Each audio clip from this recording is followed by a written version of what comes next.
गाथा नंबर 6 से अपनी वांछना चल रही है।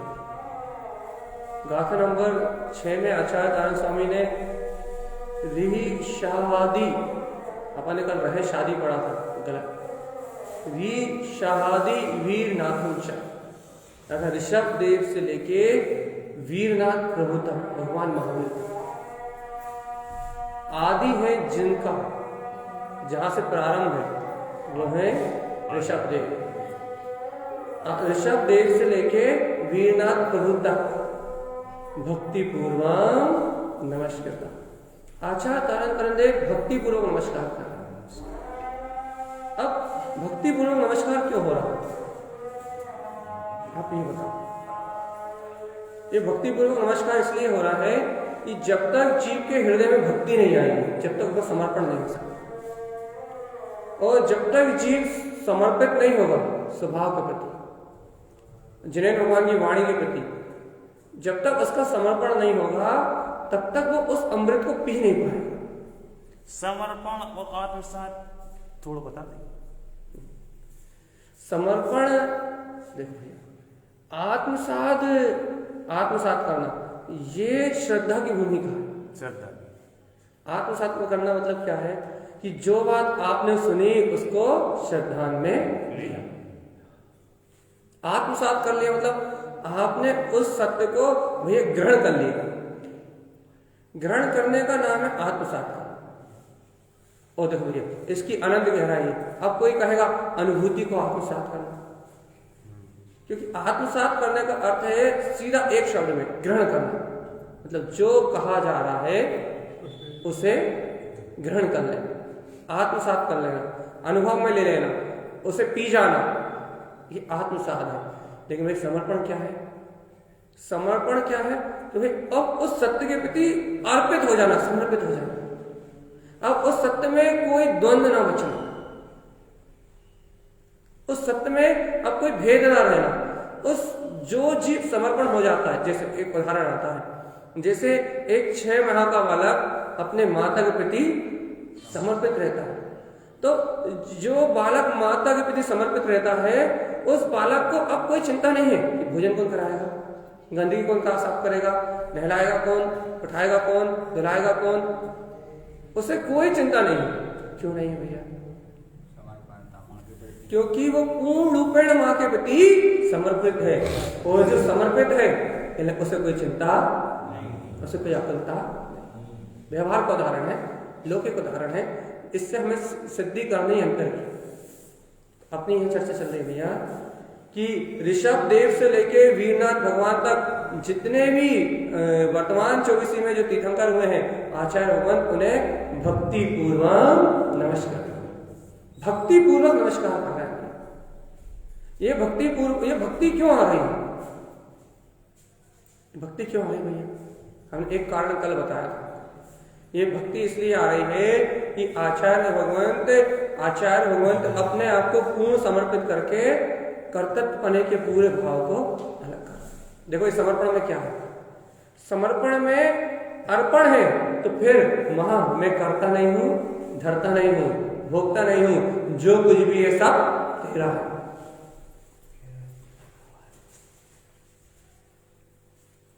जहां अहंकार का विनाश है वहां समर्पण है। जहां अपना स्वयं का अहम नष्ट हो रहा है, जहां अपनी स्वयं की अहंकार की प्रवृत्ति नष्ट हो रही है, वहां समर्पण है। और जब भी समर्पण होगा, समर्पण तक पहले भक्ति पूर्वम भक्ति आएगी, क्योंकि बिना भक्ति के समर्पण नहीं हो सकता। जब भी आप स्वभाव में समर्पित हो गए, अपनी आत्मा के प्रति समर्पित हो गए, सतगुरु देव के प्रति समर्पित हो गए, तो आपको उनके प्रति बहुमान और भक्ति उमड़ेगी। अहो धन्य है, धन्य है, धन्य है। यही भक्ति यहाँ आचार्य कारण स्वामी के अंतर में आ रही है। तो कह रहा है मैं भक्ति पूर्वक नमस्कार करता हूं ऋषभ देव से। आदि जहां से शुरुआत हुई है वर्तमान 24वीं, वो है ऋषभ देव। और भैया ऋषभ देव से लेके भगवान महावीर तक मैं उन सर्वज्ञ परमात्मा जिनेन्द्र देव को भक्ति पूर्वक नमस्कार करता हूं। ऐसा नमस्कार करने के बाद उन्होंने प्रयोजन सिद्ध किया कि क्यों नमस्कार करते हो? क्योंकि केवली दृष्टि स्वभावम च, क्योंकि उनकी दृष्टि एकमात्र स्वभाव, सिर्फ स्वभाव को देखती है। केवली दृष्टि स्वभावम च, उनकी दृष्टि में मात्र स्वभाव दिखाई देता है। नमाम्यहं भूत शाश्वतम, ऐसे शाश्वत पद में स्थित अपने भीतराग तत्व को बताने वाले, अपने अंतर आत्मा में चेतना का प्रकाश दर्शाने वाले, उनके समान ही मेरा आत्मा है अनंत प्रकाशवान, ऐसे सिद्ध ध्रुव का परिचय कराने वाले, ऐसे ऋषभ देव से लेके भगवान महावीर तक मैं अनंत जिनेन्द्र परमात्मा को 24 तीर्थंकर भगवंतों को भक्ति पूर्वक नमस्कार करता हूं। ये भक्ति क्यों है? समर्पण जब है। ऐसे समर्पण के बाद अब आचार्य देव अगली गाथा में, जिसका मंचन पर सुबह कर रहे थे, गाथा नंबर 7 में ज्ञान समुच्चय सार जी लिखने का अभिप्राय संकल्प ले रहे हैं। क्या कि इस ज्ञान समुच्चय सार जी को लिखने का अभिप्राय क्या है, ये व्यक्त कर रहे हैं। यहां संकल्प ले रहे हैं कि ज्ञान समुच्चय सार लिख रहा हूं मैं। ज्ञान समुच्चय सार जी की प्रतिज्ञा ले रहा है। क्या प्रतिज्ञा ले रहा है? देखो गुरुदेव क्या प्रतिज्ञा ले रहा है। आप इस प्रतिज्ञा को देखोगे तो आपको प्रेरणा मिलेगी। क्या प्रेरणा मिलेगी भैया?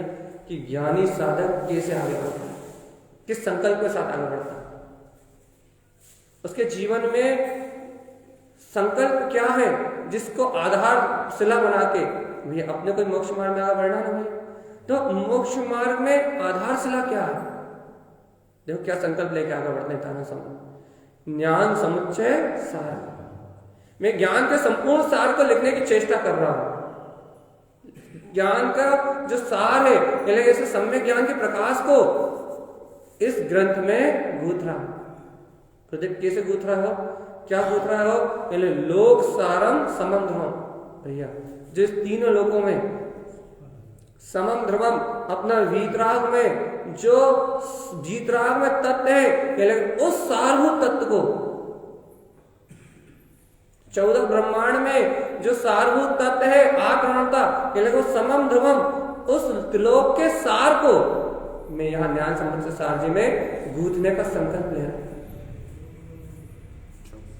ठीक है भैया, एक ग्रंथ लिखते समय आचार्य तारतरन देव संकल्प ले रहे हैं। 14 ब्रह्मांड, 14 राजो, 14 ब्रह्मांड, 14 राज्य। तो जीव, अपन यहां क्या चर्चा कर रहे हैं कि यहां गुरुदेव कह रहे हैं कि मैं लोक सारम समम ध्रुवम, इस त्रिलोक में, इस तीनों लोकों में जो समम ध्रुवम वीतराग शक्ति है, कहने भैया मैं इस ज्ञान समुच्चय सार जी में उस शाश्वत ध्रुव वीतराग तत्व को गूंथने का संकल्प ले रहा हूं। मतलब भैया क्या वो तत्व यहां आ जाएगा? कहने नहीं, उस तत्व का प्रकाश, उस तत्व का अनुभव, उस तत्व की प्राप्ति जिस ज्ञान से हो सकती है, जिस साधना से हो सकती है, जिस आराधना से हो सकती है, ऐसी साधना आराधना को भैया मैं इस ज्ञान समुच्चय सार जी ग्रंथ में गूंथने का संकल्प।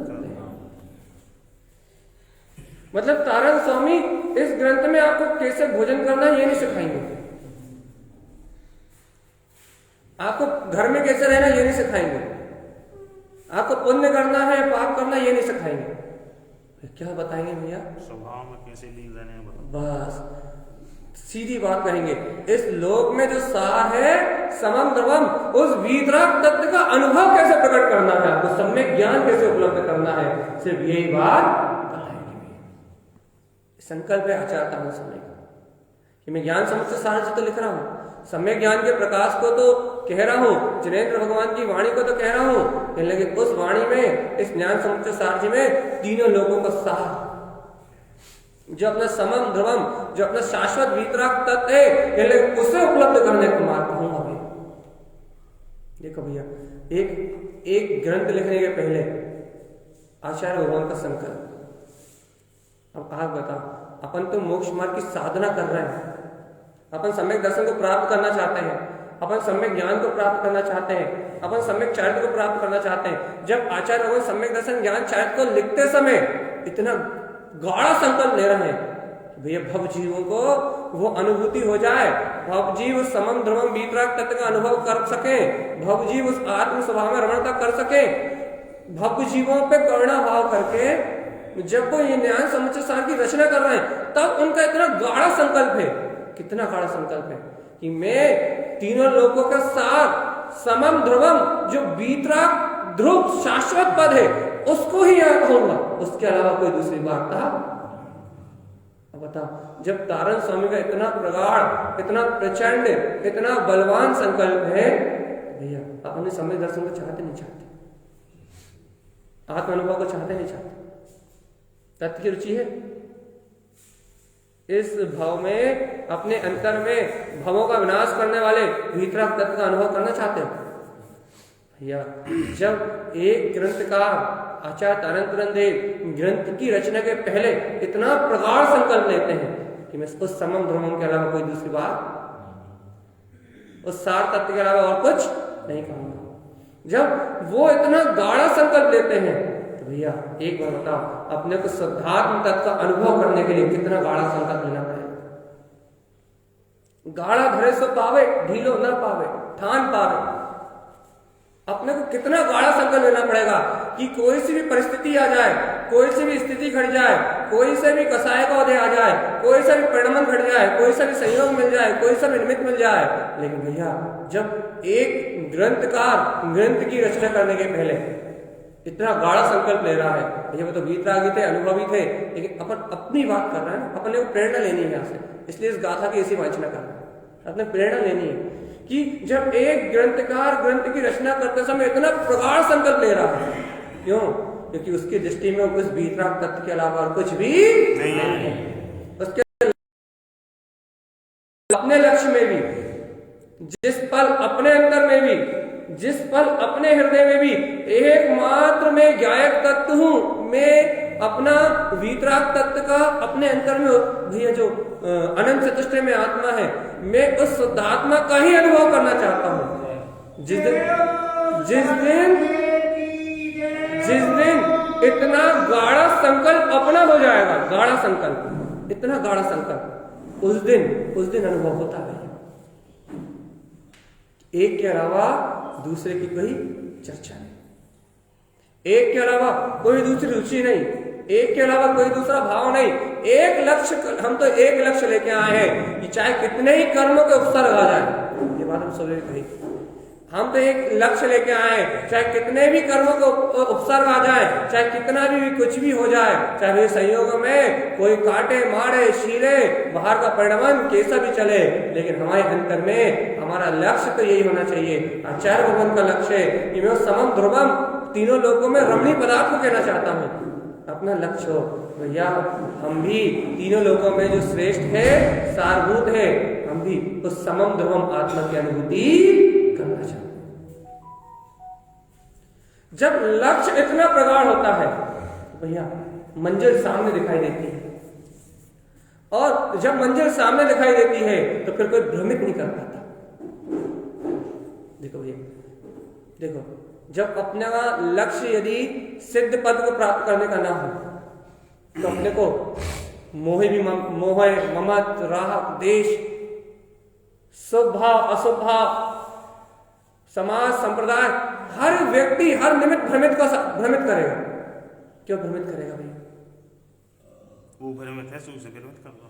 इसलिए भ्रमित करेगा कि उसके लक्ष्य में, उसकी दृष्टि में, उसका अभेद तत्व का जो लक्ष्य होना चाहिए, जो दृष्टि होना चाहिए, वो नहीं है। अब जब स्वयं का लक्ष्य कमजोर है, स्वयं में दृढ़ता नहीं है, तो जितने सहयोग मिलेंगे भैया वो सब भ्रम का कारण बनेंगे, सब भ्रमित करने का कारण बनेंगे। कोई कहेगा भैया ऐसा नहीं, तो भैया आप मान लो हम एक उदाहरण देते हैं, जैसे कि हम आपको एक आत्मा की बात सुन रहा हो, आत्मा की बात बहुत अच्छी लग रही, अब पहले कोई दूसरा विद्वान आ जाए, पहले आत्मा कहने से आत्मदर्शन थोड़ी ना होता। आत्मा सुनने से कोई आत्मदर्शन थोड़ी ना होता। पहले क्या करे, पहले एक काम करो, 27 तत्वों की पूरी परिभाषा याद करके आओ, उसके बाद सम्यक दर्शन की बात करो। अब आप बताओ, यदि आपके लक्ष्य में वो समम ध्रुवम नहीं होगा, आपके लक्ष्य में यदि वो वीतराग तत्व नहीं होगा, आपके लक्ष्य में यदि वो ज्ञान का सार है, जो सार है, यदि उसे प्राप्त करने की भावना नहीं होगी, तो फिर आपका मन डोलने लगेगा। अरे यार बात तो सही। और फिर आप ये कहोगे भाई 27 तत्वों की परिभाषा हम याद कर करके मर गए, हमें तो कभी याद ही नहीं हुई।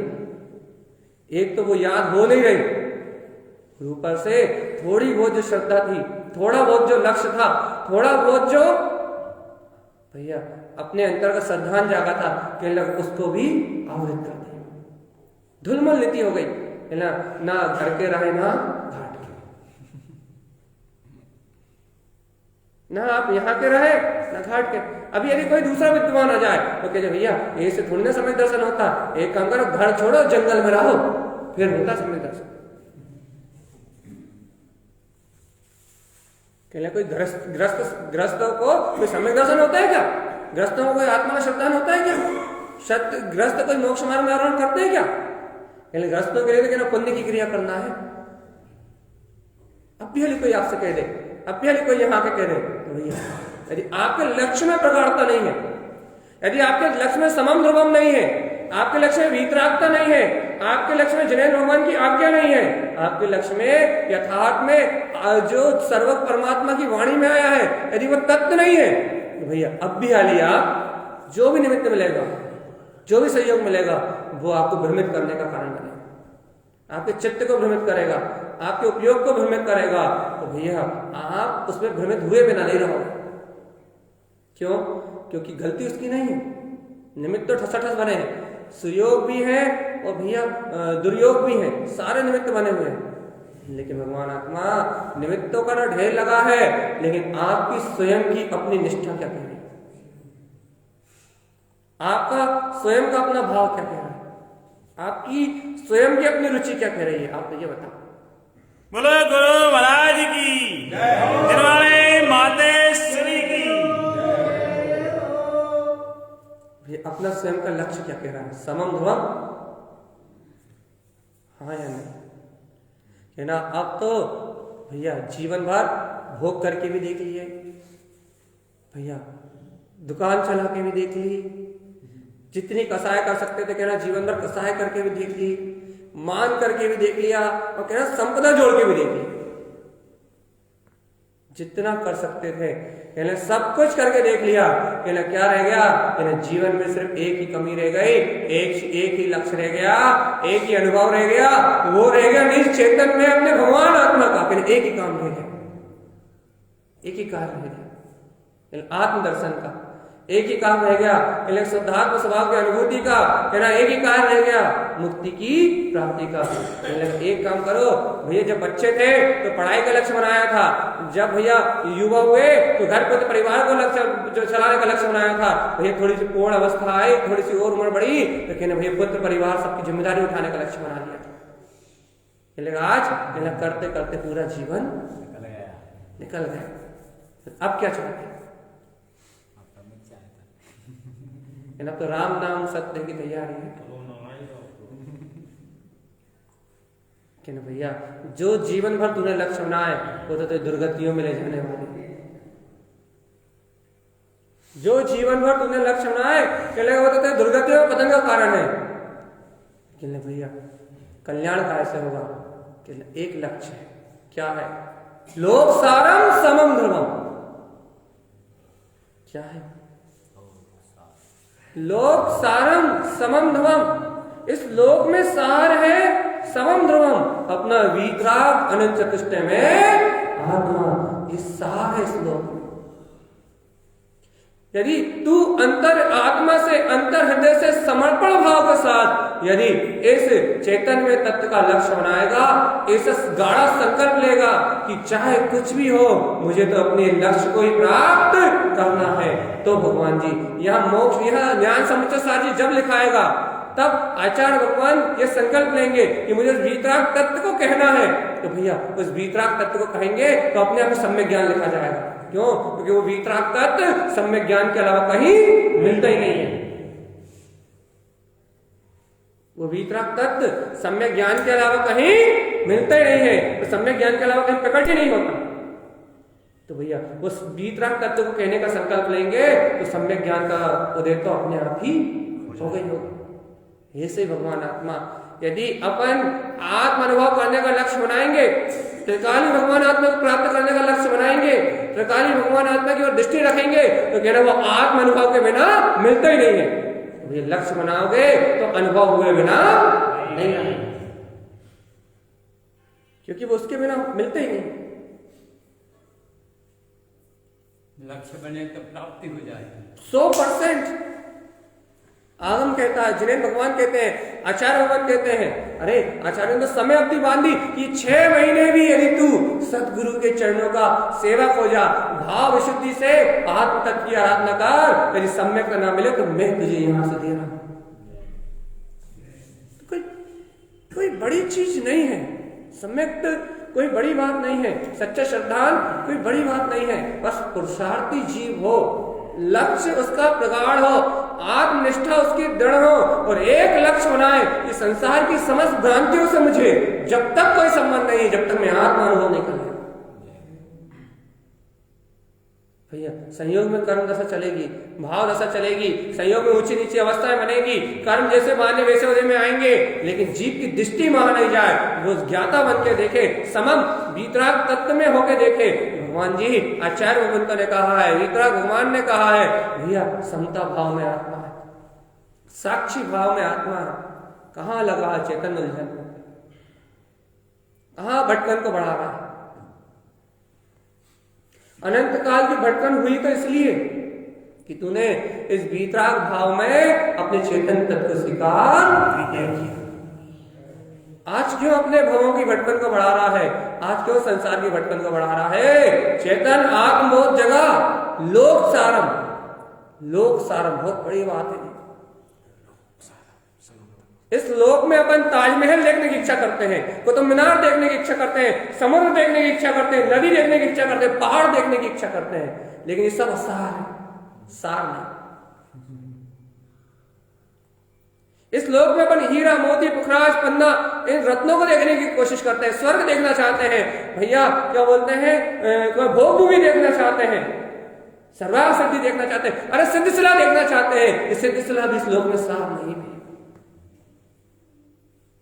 लोक में सार नहीं है, सब असार तत्व है। हाँ सिद्धिशिला भी सार नहीं है, अरे सिद्ध भगवान सिद्धिशिला में भी नहीं बैठते, ऊपर सिद्धिशिला से ऊपर बात लेके नीचे। अरे सिद्धिशिला भी सार नहीं है यहाँ। तो भैया क्या कहना चाहते हो, क्या बताना चाहते हो आप, क्या समझाना चाहते हो? भैया मैं कुछ नहीं बताना चाहता, मैं कुछ नहीं समझाना चाहता, मैं तो सिर्फ तारण स्वामी की बात बताना चाहता हूँ कि तारण स्वामी जब ये ज्ञान समुच्चय सार लिखते हैं तब इतना तगड़ा संकल्प लेते हैं कि भैया त्रिलोक में जो सार है उसके अलावा कुछ भी नहीं। भैया अब एक बार बताओ, जब लिखने वाला इतना दृढ़ संकल्पी है, पाने वाला भी उतने दृढ़ संकल्पी हो कि मैं भी परमात्मा के अलावा, अपने चैतन्य तत्व के अलावा और कोई सी बात पे ध्यान नहीं दूंगा। जब लिखने वाला इतना दृढ़ संकल्पी, तो प्राप्त करने वाला भी इतना दृढ़ संकल्पी हो कि दोनों का मेल बने। वहां से भी ज्ञान का उदय हो रहा है और यहां से भी ज्ञान का उदय, दोनों में तालमेल बैठना चाहिए भैया। वहां दृढ़ संकल्प है, दृढ़ निष्ठा है, दृढ़ भावना है, यहाँ भी दृढ़ संकल्प, दृढ़ निष्ठा और दृढ़ भावना हो कि भैया अब तो सर भरोसे की तमन्ना यहाँ है, अब इस पार नहीं रहेंगे, अब तो उस पार ही जाएंगे जहां अपने ज्ञायक तत्व निवास करता है। अब इस पार हमारा जीवन नहीं रहेगा, अब हमारा जीवन उस पार होगा, आत्म अनुभव की।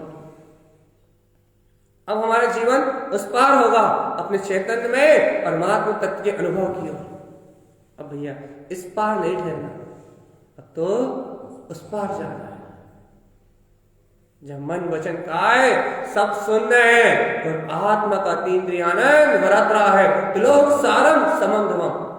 इसका अर्थ 1 महीने तक भी किया जाए तो नहीं हो सकता। क्यों? क्योंकि वो वीतराग में चेतन शक्ति है जिसको शब्दों में व्यक्त नहीं किया जा सकता। जब जिसको अनुभव में आए तो वो जाने, वो भी व्यक्त नहीं कर सकता। अरे सर्व भगवान नहीं कह सकते, सर्व परमात्मा नहीं कह सकते, तीनों लोगों के नाथ नहीं कह सकते भैया। जो अनुभव करे सो जाने, बस बाद में सिर्फ कहा जा सकता है कि ऐसा अनुभव हुआ, लेकिन उस अनुभव को बताया नहीं जा सकता। कहने में वो आता नहीं, और जो कहा जाता है वहां वो होता नहीं। वो जो है सो है, उसकी कोई व्याख्या नहीं है। तो भैया इतनी व्याख्या, इतनी चर्चा किस लिए भैया? इस जीव को उसका लक्ष्य बन जाए, उसे प्राप्त करने की भावना उत्पन्न हो जाए, उसकी ओर उसका रुझान लग जाए। सिर्फ इसलिए इतनी चर्चा, इसलिए इतना जिनागम भैया। सिर्फ सिर्फ सिर्फ सिर्फ सिर्फ सिर्फ उसकी रुचि और जिज्ञासा जगाने के लिए इतनी चर्चा है। बाकी जैसा वो अनुभव में आता है उसे कोई आज तक नहीं कह पाया। अरे गणधर, तीर्थंकर, जिनेंद्र ये नहीं कह पाए तो आप और हम कहाँ हैं? कहाँ हैं? जो जिनेंद्र नहीं कह पाए फिर हम कहाँ हैं? इसलिए भगवान जी इस शक्ति को कहा नहीं जा सकता। जब ये अनुभव में बरतती है तो ये अनुभव से बोलती है, और जिसे अनुभव में आती है उसी को बोलती है, बाकी कोई दूसरा इसको छू भी नहीं सकता। इसलिए यहां कहा जा रहा भैया लोक सारम समम। याद रहेगा नहीं रहेगा? जब भी आत्मज्ञान करने की इच्छा हो, ज्ञान समुच्चय सार, जब भी आत्मज्ञान करने की इच्छा हो, तत्व ज्ञान पाने की इच्छा हो, जब भी तुम्हें ज्ञान को ग्रहण करने की भावना हो तो इस सूत्र को याद कर लेना। इस तीनों लोकों में सार यदि कोई ज्ञान है, कोई सारभूत तत्व है, सारभूत कोई रमणीय पदार्थ है तो आत्मा के अलावा और कोई रमणीय नहीं है। और यदि इस त्रिलोक में आत्मा के अलावा और कोई रमणीय हो तो आप बता दो। ये स्त्री रमणीय है, छूट जाती काय को है? जब रमणीय है तो रहो। पहले पुत्र परिवार रमणीय है, छूटते क्यों है? पहले भौतिक संसाधन व्यसन रमणीय है, पहले भैया नरकों में क्यों जाते हो? यही रहो ना भैया। सारी उद्गल वस्तुएं, इनमें कोई रमणता जैसी चीज नहीं है। क्यों? क्योंकि अचेतन है, जड़त है, इनमें संवेदना ही नहीं है, संवेदन ही है। अच्छा एक बार बताओ, यदि आपके पास अभी संवेदना खत्म हो जाए आपके शरीर में, यदि मान लो आप सब लोग यहाँ बैठे, यदि मेरे शरीर में संवेदना, बोलना, चालना, उठना, बैठना, संवेदना खत्म हो जाए, भाव अनुभूति खत्म हो जाए, यदि यहाँ से चेतना निकल जाए या चेतना रहे लेकिन आपको मुर्दा रूप दिखूं, धड़कन ना हो, कोई संवेदना ना हो, कोई भाव ना हो, तो आप मुझे यहाँ रखोगे? कहाँ छोड़ाओगे भैया? हाथ तो पटक नहीं। अरिहंत नाम क्यों भैया? इनकी संवेदनाएं तलाशाई। सीधी बात है, जिसमें संवेदना नहीं होती उसकी कोई कीमत नहीं है। जिसमें चेतना नहीं है, जिसमें संवेदना नहीं है, जिसमें चेतनपना नहीं है, वो चीज रमणीय नहीं हो सकती। यदि शरीर रहे, आत्मा ना रहे, चेतनता नहीं रहे, उसमें जीवत्व ना रहे, उसमें जीव ना रहे, तो उसकी कोई कीमत नहीं है। भैया जिसकी कीमत है वो है आत्मरमणी समम ध्रुवम, तीनों लोकों में सार, 14 ब्रह्मांड का सार, एक आत्मरमणता। रमणीय पदार्थ कौन सा है? वीतराग स्वभाव, निज अंतर आत्मा। चाहे धन ले आओ, चाहे दौलत ले आओ, चाहे पुत्र ले आओ, चाहे परिवार ले आओ, तीनों लोगों के भोग, अरे 6 खंड का राज भी जिनके पास था वो भी छोड़ के चले गए। यदि रमणीयता होती तो भरत चक्रवर्ती क्यों छोड़ के जाते?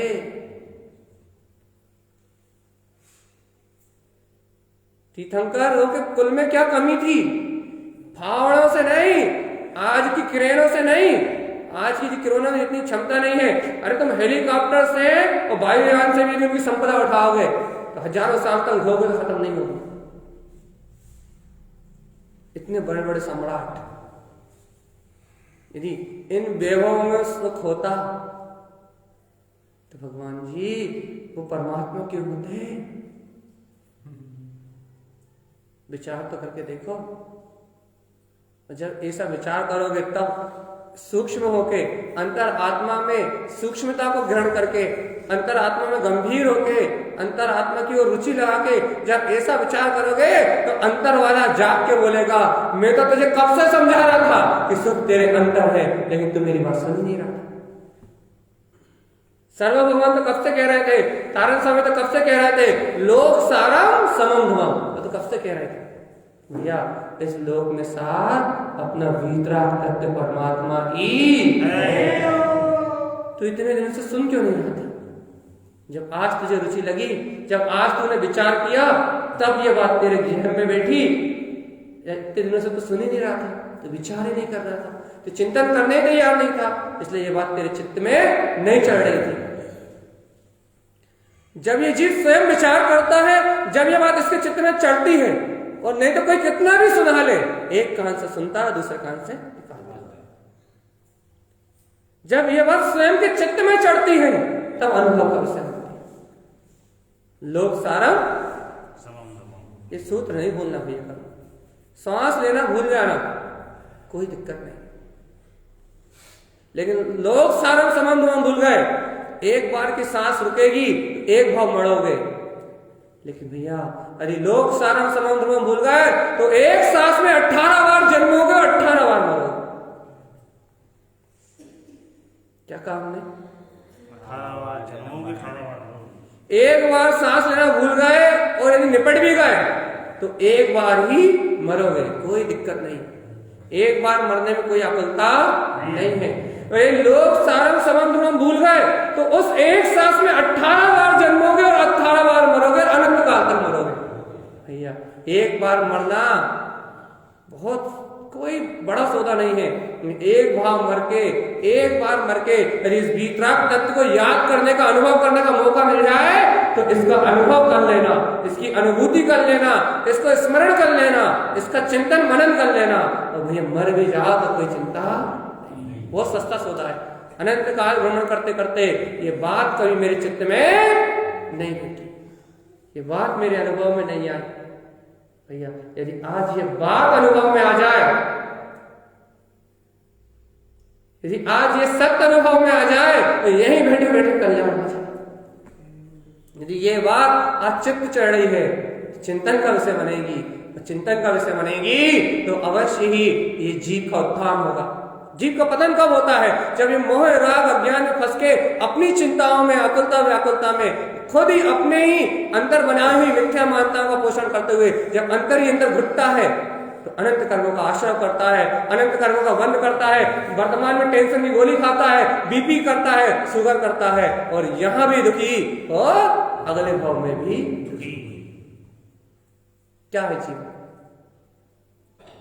लेकिन भैया जब यही बात अंतरात्मा अनुभव का विषय बनती है, तत्व चिंतन होता है, आत्मा का श्रद्धान होता है, सर्वज्ञ का वस्तु स्वरूप ज्ञान में आता है, तो भैया वर्तमान में आकुलता, मन की चिंताएं खत्म होती हैं, वस्तु की व्यवस्था स्वतंत्र जानने में आती है। जो जीव का स्वभाव है उसके सन्मुख होता है, अंतर में सुख शांति और आनंद बरतता है, आगामी भवों में भी सदगतियों का बंद होता है। और यदि धोखे से लुटिया लग गई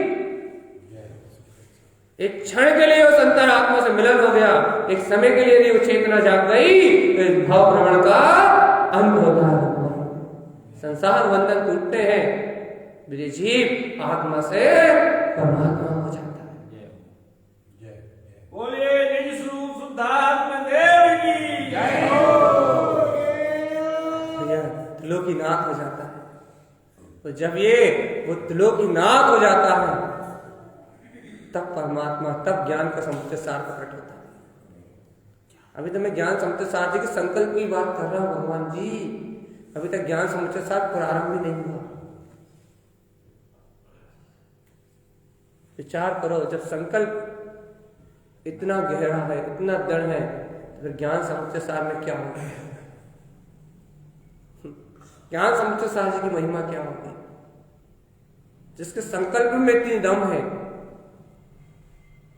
जब उसका प्रकाश होगा तब क्या होगा भगवान जी? आगे गुरुदेव कहते हैं, ये क्या बोक्षामी जिनुक्तम चा, एक और संकल्प कि इस मोक्ष मार्ग में मैं वही कहूंगा जो जिनेन परमात्मा ने कहा है। अब आचार्य भगवान संकल्प दे रहे हैं कि इस ग्रंथ में, इस ज्ञान समुच्चय सार जी में मैं वही बात कहूंगा, वही तत्व कहूंगा, वही अनुभव कहूंगा जो सर्वों परमात्मा ने कहा। भैया अब गुरुदेव जब इतना गहरा संकल्प ले रहे हैं कि मैं जिन भगवान के आज्ञा के अनुसार और कुछ कहूंगा ही नहीं, तो आप एक संकल्प ले सकते हो कि हम भी जिनेन भगवान की जो आज्ञा है उसके अलावा कहीं आचरण नहीं करेंगे। देखो भैया, हमने पहले कहा खून पे खून गिरता है, सीधी बात, खून पे खून गिरता है, लहू पे लहू गिरता है। अर्थात क्या हुआ? खून पे खून गिरता का मतलब क्या हुआ? खून पे खून गिरता मतलब क्या हुआ? भाई के प्रति समर्पित है। हाँ, एक भाई के ऊपर यदि कोई दूसरा आक्रमण करे तो दूसरा भाई अपने प्राण दे देता है। खून पे खून गिरता है, खून पे ही खून गिरता है, कोई दूसरा नहीं कर सकता, कोई दूसरा नहीं कर सकता भैया, खून पे ही खून गिरता है। ऐसे ही यहाँ आचार्य तारक देव संकल्प ले रहे हैं कि मैं इस मोक्ष मार्ग में, इस ज्ञान समुच्चय सार जी में जिनेंद्र भगवान के वचनों के अलावा और कुछ कहूंगा ही नहीं, बोलूंगा ही नहीं। अब उनका लहू, उनके अंतर का प्रसाद, उनके अंतर की अंतर भावना इतनी प्रगाढ़ और इतनी प्रबल हो रही है, तो भैया उनका जो, उनकी जो वाणी ग्रहण कर रहा है, उनका जो शिष्य है, उनसे जो मोक्ष का मार्ग लेने आया है, कम से कम उसकी भावना भी, जैसे आचार्य भगवान का संकल्प है, अपनी भावना तो हो कि आचार्य भगवान आप जिनेन भगवान के वचनों के अलावा कुछ कहोगे नहीं और हम जिनेन भगवान के वचनों के अलावा कुछ सुनेंगे नहीं, हम कुछ और ग्रहण नहीं करेंगे। पूरी कर्म धाराएं चलती रहे, संयोगात्मक व्यवस्थाएं चलती रहे, सारा का परिवेश, सारी घटनाएं घटती रहे, आप जिनेंद्र के वचन कहोगे और मैं जिनेंद्र के वचन सुनूंगा, मैं उनमें आचरण करूंगा। आपका संकल्प कहने का और मेरा संकल्प ग्रहण करने का। आप आगे बढ़ो, आप ज्ञान समुच्चय सार का हो तो कहना मैं पीने तैयार हूं, मुझे भी नहीं चाहिए कोई कुछ और, मुझे भी नहीं चाहिए कुछ और। अब तो हम निष्ठा ही करके आए हैं, अब तो हम निष्ठा ही करके आए हैं, अब तो हम दृढ़ विश्वास लेके ही आए हैं कि अब तो हम वो सहारे लेके जाएंगे जो यहाँ है, इसके अलावा हमें कुछ नहीं चाहिए। वीतराग धाम की अब तो हम निष्ठा ही लेके आए हैं, हम तो विश्वास लेके आए हैं, हम तो दृढ़ संकल्प करके आए हैं कि अब इसके अलावा हमें कुछ चाहिए। यह है संकल्प, बिल्कुल संकल्प करके बैठो, इसके अलावा हमें कुछ नहीं चाहिए। और आगे देखो गुरुदेव एक बात और कह रहे हैं, केवली दृष्टि जिन आगम, जैसा केवली परमात्मा ने आगम का स्वरूप कहा, जिन आगमम अर्थात वीतराग आगम, वीतरागता को दर्शाने का आगम, जैसे द्रव्यानि योग, चरणानि योग, प्रतिमानि योग, कर्णानि योग 4 विभागों में बांटा गया है। भैया कह रहे हैं केवल ज्ञानी की दृष्टि में जो जिन आगम आया है, जिन्हें भगवान के वाणी में आपने जो आगम की चर्चा करी है, उस आगम के अलावा मैं इस ग्रंथ में और कुछ भी नहीं। भैया गुरुदेव का संकल्प सुन लिया, गुरुदेव का संकल्प सुन लिया? सुना है नहीं सुना? सभी लोग बोलो भैया। सुन लिया। आचार्य तारन देव का संकल्प सुन लिया? सुन लिया। उनकी निष्ठा देख ली? देख ली कितनी दृढ़ता है, कितनी निष्ठा है, देख ली? अब देखो दूसरी गाथा में भैया इतनी निष्ठा, इतनी दृढ़ता क्यों दिखा रहा है गुरुदेव? क्या चाहते हो आप? सामने वाले मुझे कुछ सुने जो दिखा रहे हैं। अब देखो इतनी दृढ़ता, इतनी निष्ठा, इतनी भक्ति, इतना भगवान क्यों दिखा रहा है गुरुदेव? देखो देख गुरुदेव क्या कह रहे हैं, जिनवाणी हृदयम चिंते।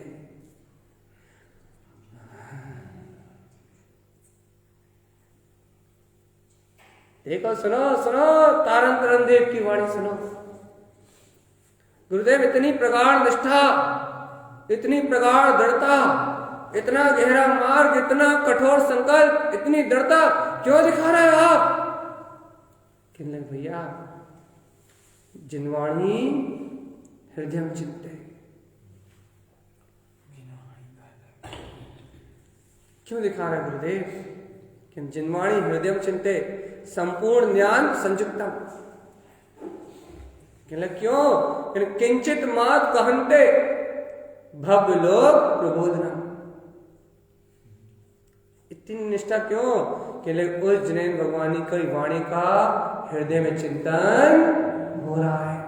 ये ज्ञान समुच्चय सार जी सुनो भगवान जी, ये भव्य लोगों के प्रबोधन के लिए है तो, लेकिन ये आचार्य तारन देव का स्वयं का अपने हृदय का चिंतन, वो सम्यक ज्ञान उनके अंदर से उमड़ के बाहर निकल रहा है। वो सम्यक ज्ञान, वो अंतर आत्मा का अनंत प्रकाश, वो सम्यक ज्ञान की ज्योति जिनवाणी हृदय चिंते। भैया इसका एक अर्थ ये भी है कि इतना दृढ़ संकल्प, इतना ज्ञान समुच्चय सार जी में निष्ठा का परिचय इसलिए दे रहे हैं कि भवजी इसे सुन के ना रह जाए। भवजी प्रबोधनम कहा ना भैया, उनके हृदय में चिंतन चल रहा है, लेकिन भैया भवजी भी तो इस अंतरात्मा से चिंतन करे, स्वीकार करे। भवजी भी तो भैया सुन के ना रह जाए, इसे चिंतन में तो ले। बार बार कहने में आता भैया जिनवाणी मंदिर में छोड़ने के लिए नहीं है, जिनवाणी अपने हृदय में रख के घर ले जाने के लिए है, दुकान ले जाने के लिए है। जिनवाणी यहां सुन के यहां भूल जाने के लिए नहीं है, जिनवाणी विस्मरण करने के लिए नहीं है, जिनवाणी हृदय चिंते। ये जिनवाणी आत्मा का स्वरूप बताने वाली है, ये जिनवाणी तत्वों का प्रकाश करने वाली है, ये जिनवाणी तीनों लोगों को प्रकाशित करने वाली है। इसलिए जिनवाणी यहां छोड़ के जाने के लिए नहीं है, जिनवाणी हृदय चिंते। ये जिनेन्द्र देव की वाणी, ये सर्वज्ञ की वाणी, ये जिनवाणी हृदय में चिंतन करने के लिए, जो इस जिनवाणी का चिंतन करता है वो चैतन्य की जागृति कर लेता है, उसे इस अचेतन पदार्थों से भिन्न चैतन्यता का बोध होता है। जड़ क्या है, चैतन्य क्या है, ऐसा यथार्थ प्रतिभास होता है, बोध आता है अंदर से कि हो अनादि काल से भूला था, अनंत काल से कसायों में फूला था, अनंत काल से संसार रूपी माया में मोहित हो रहा था, मिथ्या दर्शन के कारण इस जगत को सत्य मान रहा था। अनंत काल बीत गया, इस जगत में मैं चेतन की मान्यता कर बैठा था, इस पुद्गल शरीर को आत्मा मान बैठा था, ओ अनंत भूल हुई। लेकिन जिनवाणी हृदय जिस समय अंतर हृदय में ये जिन भगवान के वचनों का चिंतन उत्पन्न होता है, आत्मानंद की दशा, जिस पल, जिस घड़ी, जिस क्षण ये जीव इस सर्वज्ञ की वाणी को हृदय चिंते अपने हृदय में धारण कर लेता है, तो क्या होता है? हमने कल बताया था, अनंत दर्शन, अनंत ज्ञान, अनंत वीर में ये वाणी है। जो इसे हृदय में धारण कर लेता है उसे वैसा पुरुषार्थ प्रकट हो जाता है, वैसा ज्ञान प्रकट हो जाता है, वैसी आत्म ज्योति, वैसा अनुभव प्रकट हो जाता है।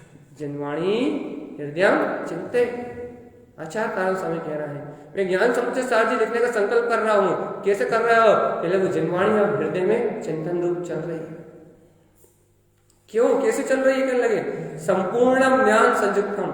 भैया वो जो चिंतन हो रहा है पहले उसमें संपूर्ण ज्ञान, जो अपने आत्मा का अनुभव है, जो सम्यक ज्ञान है, पहले संपूर्ण ज्ञान संयुक्तम, वो संपूर्ण ज्ञान में अपना सम्यक ज्ञान प्रकाशित होता हुआ दिखाई दे रहा है। संपूर्ण ज्ञान का जो उद्घोषक है पहले वैसा आत्मा अनुभव अंतर में आ रहा है। गुरुदेव और क्या कह रहे हैं? पहले किंचित मात कहते, ऐसा नहीं कि मैं पूर्ण जनवाणी को कह पाऊंगा, क्योंकि जनवाणी जिनागम तो अतः और अनंत है। सर्वज्ञ वाणी का तो कोई और छोर नहीं है। लेकिन भैया वो जिनवाणी को अपने हृदय में चिंतन करते हुए, उस जिनवाणी को जो संपूर्ण ज्ञान से संयुक्त है, जो ज्ञान समुच्चय सार है, उस वाणी को किंचित मात कहते, मैं थोड़ा सा ही कहूंगा। क्यों कहोगे गुरुदेव? कहने भव्य लोक प्रबोधनम, इस लोक में जो भव्य है उनके संबोधन के। अब एक बात बताओ, क्या इस लोक में वो भव्य यहीं बैठे हैं या और कहीं ढूंढने जाए? क्यों है?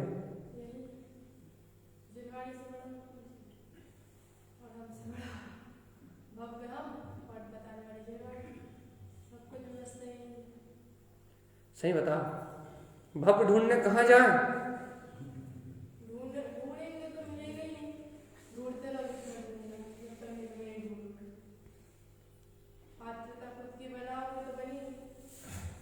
सही सही बता भैया। यदि आप ये स्वीकार करते हो कि इस जिनवाणी को सुनने का पात्र भव्य मैं ही हूं, तो कल्याण होना है। यदि इसे ग्रहण करने की लालसा हो रही है, इसे श्रवण करने का भाव उत्पन्न हो रहा है, इसको अनुभव करने की भावना उत्पन्न हो रही है, लग रहा है कि ये आचार्य देव सीधे मुझसे से बात कर रहा है, यह मेरे और आचार्य देव के बीच में और कोई नहीं है। यहाँ सिर्फ एक मैं हूं और ये जिनवाणी है, एक मैं हूं और एक गुरु महाराज है, इसके अलावा कोई तीसरा नहीं है। सुनाने वाले पंडित जी का चूल्हे में, सुनने वाला एक कर्ण इंद्री गई चूल्हे में। यहाँ तो एक सदगुरु है और एक मैं हूं, हम दोनों के बीच में और कोई नहीं है। यहाँ भैया गुरु से ऐसी प्रीति बन जाए, यहाँ ज्ञान समुच्चय सार जी से ऐसी प्रीति बन जाए, यहाँ ज्ञान समुच्चय सार जी अपना लगने लगे, ऐसा लगने लगे कि ये अनंत थाती, ये अनंत निधि आचार्य देव मुझे सौंप रहे हैं, ये अनंत ज्ञान का भंडार ये मेरे लिए खोला जा रहा है, ये अनंत केवल ज्ञान की ज्योति का प्रकाश ये सिर्फ मेरे लिए है। मैं इस लोक में वो भव्य हूं जिसके लिए तारण स्वामी को बोलना पड़ रहा है, जिसके लिए 14 ग्रंथ लिखा रहे हैं। वो आत्मा, वो भव्य, वो पात्र, वो योग्य, वो मैं ही हूं। मेरे अलावा अन्य दूसरा कोई हो तो मुझे नहीं पता, लेकिन वो पहला स्थान पाने वाला, पहले नंबर में आने वाला मेरे अलावा कोई दूसरा हो ही नहीं सकता।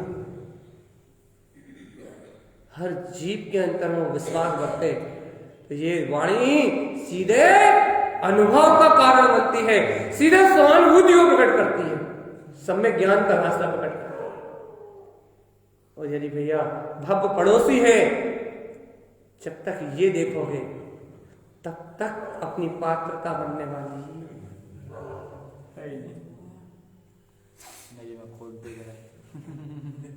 सामने वाले भव्य यदि बाहर ढूंढने जाओगे कि भाई एक भव्य मिल जाए, भव्य को सुना दें, भव्य को समझा दें, अरे गुरु महाराज लिख गए, लोगों को बहुत बता दें, कोई नहीं मिलेगा,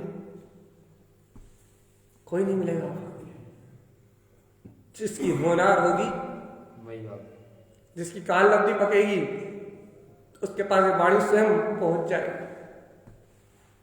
अपने आप पहुंच जाएगी, आपको पहुंचाने नहीं पड़ेगी। और भगवान आत्मा पर के कल्याण का विकल्प छोड़ दो, मालूम है 99% सुनो, एक बहुत अच्छी बात बता रहे, तुम जरूर सुनो ये बात। 99% जीव जब मोक्ष के मार्ग में लग जाता है, माने उसके साथ सबसे बड़ी समस्या क्या है? बताओ। अच्छा क्या है? आप बता रहे, आप सब सुने। सबसे बड़ी समस्या क्या होता है? जैसे थोड़ा बहुत सत्य जानता है, जैसे थोड़ी बहुत श्रद्धा करता है, सबसे बड़ी समस्या क्या है? विकल्प मन की। बताओ अशुभ विकल्प। क्या सबसे बड़ी समस्या? मोहिनी कर। वो तो है, वो तो अलग है। सबसे बड़ी समस्या क्या है? पंडित जी बताओ। अच्छा, हम ही बताएं। सबसे बड़ी समस्या ये है कि हमारे पति धर्म ग्रहण कर लें, हमारे बच्चे धर्म ग्रहण कर लें, हमारे समाज धर्म ग्रहण कर लें,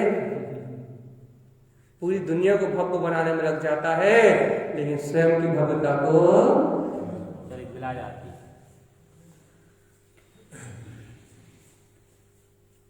सबसे बड़ी समस्या है, अपनी भव्यता को भूल जाता है तो दुनिया को भव्य बनाने के लिए निकल जाता है। अरे भैया, बिना अनुभव कहां से बांटेगा रे प्यारे चेतन? बिना श्रद्धा के श्रद्धा कैसे कराएगा तू? बिना आत्मज्ञान के ज्ञान कहां से बांटेगा रे पगले? स्वयं अपनी भव्यता को भूलता है, स्वयं अपनी योग्यता को भूलता है, स्वयं अपनी पात्रता को भूलता है और भव्यों को खोजने निकल जाता है, और भव्य इस दुनिया में कहीं मिलते नहीं, कहीं नहीं मिलते। भव्य तो ये जीव स्वयं होता है, और भव्य मिलते हैं सद्गुरुओं को। भव्य आपको नहीं मिलेंगे, भव्य बीतरागी संतों को मिलेंगे, भव्य सर्व भगवंतों को मिलेंगे, भव्य भैया साधकों को मिलेंगे, अपने आप मिलते हैं भव्य। जिनकी उपादान योग्यता पकती है वो स्वयं खिंचे चले आते हैं 7 समुंदर दूर से। भैया जिनकी योग्यता नहीं होती, उन्हें कुछ भी कर लो, घर का यदि सगा बेटा हो तो भी उसको पलटने में सामर्थ नहीं हो, लगा लो जितनी ताकत लगा। इसलिए भैया दूसरे के कल्याण की जिज्ञासा छोड़ दो, दूसरे का हित करने की बात छोड़ दो, एक बार निज आत्महित की क्रांति जगाओ। और तारण तारण स्वामी कह रहे हैं भव्य लोक प्रबोधनम, ऐसी छाती में ये बात चुप जाए कि तारण स्वामी उस वो भव्य मुझे कह रहे हैं, और मुझे संबोधन करने के लिए स्वयं तारण स्वामी खड़े हैं यहाँ। जब बात सीधे जाके अंतर मन में लग जाए, सीधी अंतर हृदय में बिक जाए कि तारण स्वामी आपने ग्रंथ में लिखा है ना कि मैं भव्य जीवों को प्रबोध रहा हूं, संबोधन कर रहा हूं, आपने लिखा है ना, तो आपके वचन सत्य है, ध्रुव और प्रमाण है। मेरा भव्य और आपने संबोधन करने वाले, आप सुना मैं सुन रहा हूं, अब देखा जाएगा जो होगा। हाँ जो तरंजन सुनिए, आप सुनाओ मैं सुनने वाला, आप जब तक सुनाओगे तब तक मैं सुनूंगा। आप मुझे संबोधन कर रहा हो तो मैं आपका शिष्य, और आप मेरे गुरु, मैं आपका शिष्य। आज से गुरु और शिष्य का भैया संबंध है, आज से आपका चेला आपके साथ। अब दुनिया में जो होना है देखा जाए, सब कर्मों की व्यवस्था, सब पर्याय का परिणाम है, सब संयोग वियोगात्मक है। आज संयोग है, कल वियोग में हो जाएंगे, लेकिन गुरु शिष्य का संबंध टूटने वाला नहीं है। आज से सच्चा रिश्ता बना लो कि तारण तारण कह रहे हैं कि मैं भव्य जीवों को प्रबोधन कर रहा हूं, ना आपका ये करुणा का भाव अब हमने तो पकड़ लिया, अब हम नहीं छोड़ने वाले। ये पत्थर की नौका नहीं है, ये लकड़ी की नौका है, ये तारण तारण है, ये नौका स्वयं भी तैरेगी और अनंत भव्य जीवों को तारने में निमित्त बनेगी। इसलिए भैया इस नौका में आके बैठ जाओ। तो आपने कहा है कि आप प्रबोधन दे रहे हो, लेकिन आप कह के फंस गए। गुरु शिष्य तो ऐसी बात करता है, आपने कहा है कि संबोध रहा हूं, तो कह रहा भैया मैंने तो इसी को, क्योंकि भीतरागी भावलिंगी संतों के वचन है, मिथ्या तो हो ही नहीं सकते। आपने कहा संबोध रहा हूं और मैंने कर लिया स्वीकार। अब भैया गुरु और शिष्य की बात चलेगी। अब ज्ञान समुद्र सारथी में गुरु गुरु बोलेंगे, गुरु गुरु सुनाएंगे और शिष्य शिष्य सुनेगा और बेसाचरण करेगा।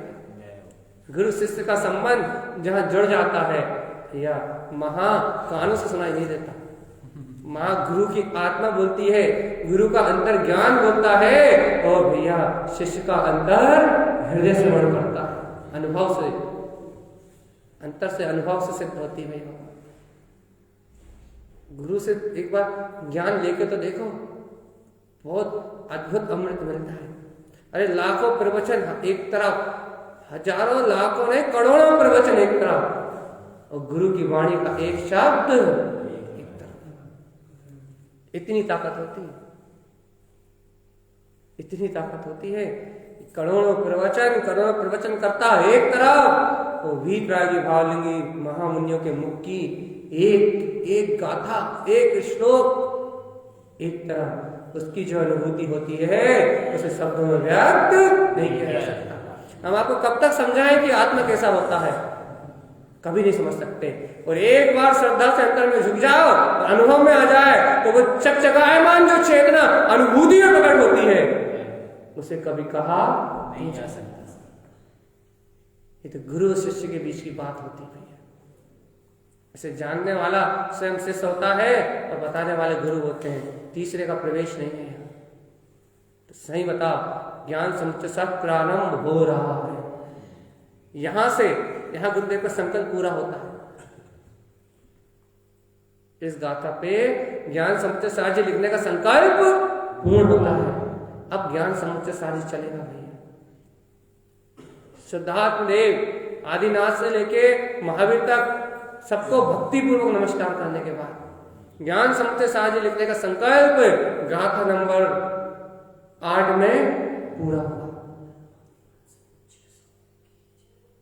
गाथा नंबर 8 में ज्ञान समुच्चय सार लिखने का संकल्प पूर्ण हुआ। अब कल से ज्ञान समुच्चय सार प्रारंभ हो जाए। और मालूम है, जब ज्ञान समुच्चय सार प्रारंभ करेंगे तो गुरु महाराज क्या की चर्चा करेंगे? गुरु तिलोक अर्थम च, गुरु की बात करेंगे। किसकी बात करेंगे? गुरु की बात, क्योंकि बिना गुरु के ज्ञान नहीं होता। हमने कल परसों में कहा था, ज्योत से ज्योत जलती है, प्रकाश से ही प्रकाश होता है, अंधकार से कभी प्रकाश नहीं होता। ज्योत से ही ज्योत जलती है भैया। इसलिए एक गुरु वो दीपक है जो अंतर ज्ञान में सम्यक ज्ञान की ज्योति को प्रज्वलित करते हैं। कल से गुरु की गाथाएं प्रारंभ हो रही है। सदगुरु का विभाजन होगा। वीतरागी भावलिंगी संतों को ही जिन आगम में गुरु की संज्ञा दी है, इसके अलावा यहाँ गुरु की और कोई संज्ञा नहीं। सिर्फ वीतरागी भावलिंगी संतों को गुरु माना है। ऐसे भावलिंगी संतों की वंदना से कल से ज्ञान समुच्चय सार का आरंभ हो रहा है। पहले देव की वंदना थी, फिर ज्ञान समुच्चय सार ग्रंथ का संकल्प था, वीरनाथ और आदिनाथ भगवान को भक्तिपूर्वक नमस्कार था। कल से या भावलिंगी संतों की महिमा चलेगी भैया। हृदय की झोली को पवित्र कर लो, अर्थात भावना को पवित्र कर लो। सिद्धार्थ देव की वंदना करने में थोड़ी चूक रह गई हो। भगवान महावीर और आदिनाथ भगवान को नमस्कार करने में भक्ति में कोई कमी रह गई हो, तो भैया भावनाओं को, चित्त को थोड़ा और शुद्ध कर लो। गुरु की वंदना में कोई कमी ना रह जाए। वीतरागी भावलिंगी संतों की वंदना में कोई कमी ना रह जाए भैया।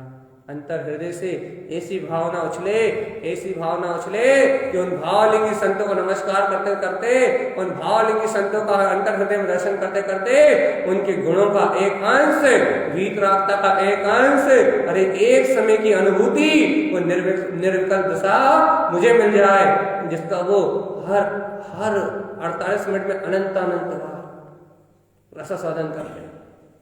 जिस सदुपयोग को वो हर क्षण में भोगते हैं, यदि उसकी एक समय की प्रतीति भी मुझे आ जाए तो ये जन्म मरण का अंत निश्चित है। समझा क्या बोला हमने? हाँ, कि जो वो क्षण में उपभोग करते हैं, एक एक क्षण में 48 मिनट में असंख्यात बार अंतर बाहर होते हैं, तो सदुपयोग उन्हें हर क्षण दिखाई दे रहा है।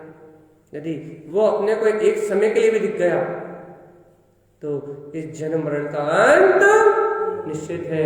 भैया कल से वीतरागी भावलिंगी संतों की वंदना होगी। आज ज्ञान समुच्चय साजी का संकल्प हो गया भैया, बना लो अपने अपने भाव। सुबह शाम दोनों टाइम ज्ञानी गुरुओं की वंदना होने वाली है, भावलिंगी संतों का अभिवादन होने वाला है।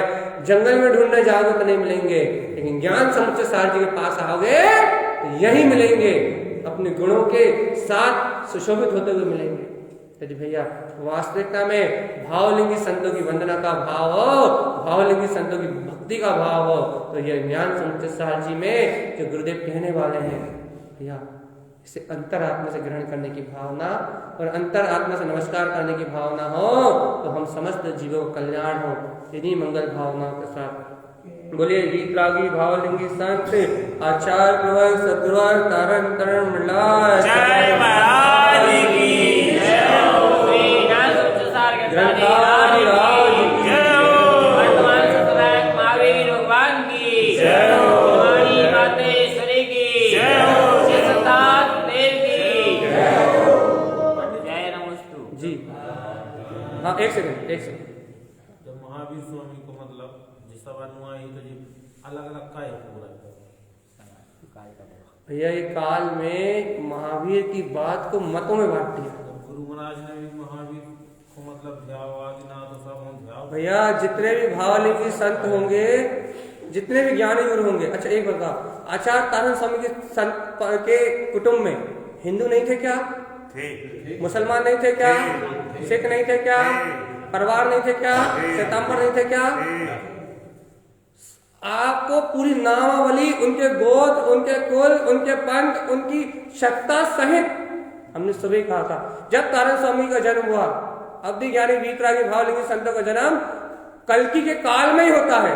वो कल्कि के उपद्रव से सब भ्रष्ट था, लेकिन भैया जो पात्र जीव थे, जो भव्य जीव थे, जिन्होंने वीतरागता को स्वीकार किया, जिन्होंने जिनमत को स्वीकार किया, वो सब आके समय्य हो गए। समय्य कोई जाति नहीं है, समय्य तारण पंथ का अभेद वृक्ष है। आज समय्य और असेठी कर दिया गया। तो भैया ये बंटवारे करने वाले बात के लोग हैं। ये सितंबर बनाने वाले, दिसंबर बनाने वाले, 13 पंथी बनाने वाले, 20 पंथी बनाने वाले, ये सब अपन हैं। ये आचार्य भगवंतों ने नहीं बनाया। अरे आदिनाथ भगवान ने 80 कैसे का उपदेश दिया था जब 3 वर्ण बनाए थे भैया। उसके अलावा तो कोई वर्ण की व्यवस्था थी नहीं, कोई वर्ण की व्यवस्था थी नहीं। तो ये जितनी भी बात की व्यवस्था बनी है ये सब आपकी और हमारी बनाई गई है, क्योंकि एक जीव मतलब क्यों बनती है मां? एक जीव अहंकारी होता है, उसके अहंकार का पूरा फल तो उसके पीछे का पूरा समुदाय भुगतता है। जैसे कि टाइम हो गया, 1 मिनट में अपनी बात पूरी कर रहा है। जैसे कि भगवान महावीर का पोता स्वयं भगवान आदिनाथ के पोते स्वयं मारीच। अब बताओ आदिनाथ भगवान के पास कौन सी कमी थी? स्वयं केवल ज्ञानी दादाजी बैठे हुए हैं और उनका पोता उन्हीं के साथ दीक्षित होकर निकला, खुद ही उनके साथ दीक्षित होकर निकला, उनके साथ वन में खड़ा हुआ, तपस्या करने लगा। देखो हम भावनात्मक साधना क्यों मना कर रहे थे, सुनो ये आपके लिए बहुत काम की चीज है। उन्हीं का पोता आदिनाथ भगवान के साथ निकला घर से, उन्हीं के साथ तपस्या करने खड़ा हो गया। लेकिन भैया आदिनाथ तो आत्मा में लीन थे, इसलिए ना उन्हें भूख लगी ना प्यास। लेकिन भैया इसने ना आत्म अनुभव किया था, ना सम्यक दर्शन था, ना ज्ञान था, ना चारित्र था। थोड़े दिनों में भूख सताने लगी, प्यास सताने लगी। आदिनाथ भगवान से प्रार्थना की, भगवान बाहर निकलो, हमें कुछ बताओ, कुछ समझाओ, भूख प्यास से प्राण सूख रहा है। लेकिन वो तो तल्लीन थे, जो उनके साथ दृढ़ होके आए थे वो सब तो लीन थे। लेकिन भैया इन्हें सहन, थोड़े दिन में मद उतरा, जंगल में चले गए, कंदमूल खाने लगे। तो लेकिन चौथा काल था, जैसे कंदमूल खाए तो बंदेव प्रकट हो गए, लगे दिगंबर अवस्था में कंदमूल खाना स्वीकार नहीं है, धर्म का ह्रास नहीं होने देंगे। ये पंचम काल नहीं, चौथा काल है। देव प्रकट हो गए, तत्काल वनदेव आए सामने, कहने लगे या तो दिगंबर छोड़ो, भेष धारण करो, या कंदमूल नहीं खा सकते। छाल बांधने लगे, पेड़ों की छाल बांध ली, जैसे पेड़ों की छाल बांध ली तो कंदमूल खाने लगे। फिर साधना करने लगे, रिद्धियां प्रकट हो गई, हजारों अनुयायी बन गए, लाखों की तादाद में अनुयायी हो गए। उतने में कुछ समय में मां आदिनाथ भगवान को केवल ज्ञान हुआ। ये बात मारिच तक आई, लेकिन उस समय में मारिच का मद इतना ऊंचा हो सका था, इतना ऊंचा हो सका था, अपने अनुयायियों का मद इतना ऊंचा हो चुका था, अपने मानने वालों का मद इतना ऊंचा हो चुका था। उसने कहा वो केवल ज्ञानी आदिनाथ क्या बताएंगे, धर्म मुझसे आके पूछो। उसने अपने राजा को उपेक्षित कर दिया। केवल ज्ञान होने के बाद मारिच का साथ छोड़ के कुछ लोग चले गए, लेकिन भैया कुछ लोग मारिच के साथ रहे, और उस मारिच के जीवन 363 मत चला। मान किसने किया था? एक मारिच ने। मरे कितने? मत एक चलाता है, अहंकार एक का होता है, लेकिन उसके पीछे अज्ञानियों की फौज इकट्ठी हो जाती है। भैया तत्व को समझने वाले बिरले होते हैं, और अज्ञान को ग्रहण करने वाली भीड़ होती है, भेड़ों की चाल होती है। तो भेड़ चाल से ये अज्ञान चल रहा है। इसलिए जनमत एक था, अखंड था, अखंड है। खंड पंचम काल का दोष है, लोगों का अहंकार है। भैया जब तक ये अभी तक कम दिख रहा है, जब तक ये अहंकार है और संप्रदाय बढ़ते जा रहा है। श्वेतांबर में 2 थे, 3 हो गए। अरे मुमुक्षु कितना सा समाज है, उसमें 2 थे, अब उसमें भी 3 हो गए। मुमुक्षु में 3 हो गए। हम यहां से नहीं बोला, मंच में, बाद में कुछ बताएंगे 3 कैसे हो। वहां 3 हो गए, इतने छोटे से पंथ में।